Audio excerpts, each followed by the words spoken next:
టాలీవుడ్ కి మరో shocking news. అసలే నోట్ల రద్దుతో విలవిలలాడుతున్న తెలుగు చిత్ర పరిశ్రమపై ఐటీ ఫోకస్ కూడా పడినట్లుంది. తాజాగా బాహుబలి నిర్మాతల ఇళ్లు, ఆఫీసులపై ఒక్కసారిగా ఐటీ అధికారులు విరుచుకుపడ్డారు. సోదాలు నిర్వహించారు.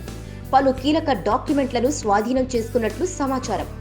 బాహుబలిపై భారీ బెట్టింగ్ నడుస్తోంది.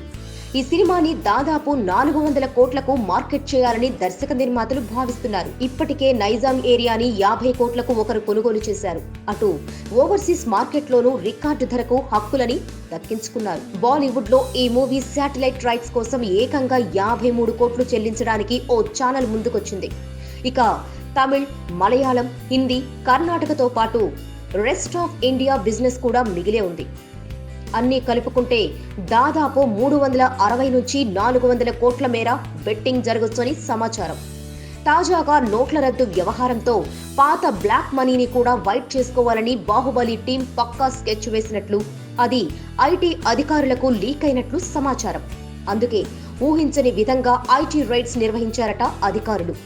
నిర్మాతలు శోభు యార్లగడ్డ, ప్రసాద్ దేవినేని ఇళ్లు, ఆఫీసులపై ఏకకాలంలో దాడులు నిర్వహించారు. అధికారులు కొన్ని కీలక డాక్యుమెంట్లను స్వాధీనం చేసుకున్నట్లు సమాచారం. మరి ఈ కేసు ఎలాంటి మలుపు తిరుగుతుందో చూడాలి.